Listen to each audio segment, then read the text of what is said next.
తీసే సినిమా కూడా పోతుందని అందరి భావన. 2 రోజుల తర్వాత ఆ నోటా ఈ నోటా పడి చివరికి రెడ్డి గారి చెవిలో పడింది ఆ మాట.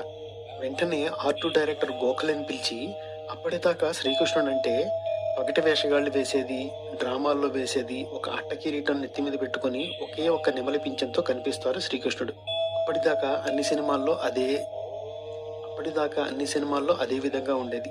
దానికి భిన్నంగా అన్ని హంగులతో నెత్తి మీద నిండైన కిరీటంతో నెమలి పింఛాలతో 2-3 రకాల స్కెచ్లను తయారు చేసి తెమ్మని చెప్పారు ఆర్ట్ డైరెక్టర్.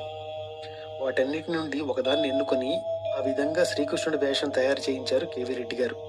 నిండైన ఆ కిరీటం, మధ్యలో నెమిలి పించాల గుత్తి, ఒంటి మీద మొత్తం ఆభరణాలతో రామారావు గారు గదిలోంచి మెల్లగా బయటికి రాగానే అక్కడ ఉన్న వారందరూ నిజంగానే భక్తిభావంతో మునిగిపోయి మ్రొక్కారట ఆయనకి.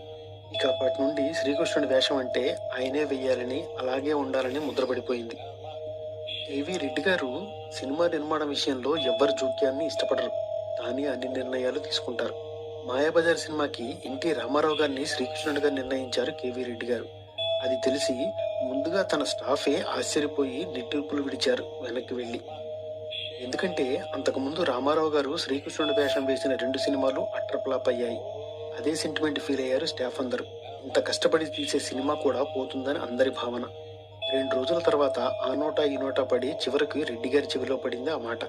వెంటనే ఆర్ట్ డైరెక్టర్ గోఖలేని పిలిచి, అప్పటిదాకా శ్రీకృష్ణుడంటే పగటి వేషగాళ్ళు వేసేది, డ్రామాల్లో వేసేది ఒక అట్ట కిరీటం నెత్తి మీద పెట్టుకొని ఒకే ఒక్క నెమలి పింఛంతో కనిపిస్తారు శ్రీకృష్ణుడు.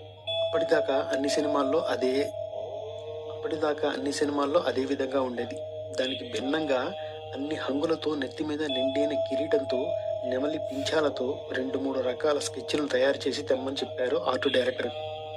వాటన్నిటి నుండి ఒకదాన్ని ఎన్నుకొని ఆ విధంగా శ్రీకృష్ణుడి వేషం తయారు చేయించారు కేవీ రెడ్డి గారు. నిండైన ఆ కిరీటం, మధ్యలో నెమిలి పించాల గుత్తి, ఒంటి మీద మొత్తం ఆభరణాలతో రామారావు గారు గదిలోంచి మెల్లగా బయటికి రాగానే అక్కడ ఉన్న వారందరూ నిజంగానే భక్తిభావంతో మునిగిపోయి మ్రొక్కారట ఆయనకి. ఇక అప్పటి నుండి శ్రీకృష్ణుడి వేషం అంటే ఆయనే వెయ్యాలని, అలాగే ఉండాలని ముద్రపడిపోయింది. కేవీ రెడ్డి గారు సినిమా నిర్మాణం విషయంలో ఎవ్వరి జోక్యాన్ని ఇష్టపడరు. తానే అన్ని నిర్ణయాలు తీసుకుంటారు. మాయాబజార్ సినిమాకి ఎన్టీ రామారావు గారిని శ్రీకృష్ణుడిగా నిర్ణయించారు కేవీ రెడ్డి గారు. అది తెలిసి ముందుగా తన స్టాఫే ఆశ్చర్యపోయి నిట్టూర్పులు విడిచారు వెనక్కి వెళ్ళి. ఎందుకంటే అంతకుముందు రామారావు గారు శ్రీకృష్ణుడి వేషం వేసిన 2 సినిమాలు అట్టర్ ఫ్లాప్ అయ్యాయి. అదే సెంటిమెంట్ ఫీల్ అయ్యారు స్టాఫ్ అందరూ. ఇంత కష్టపడి తీసే సినిమా కూడా పోతుందని అందరి భావన.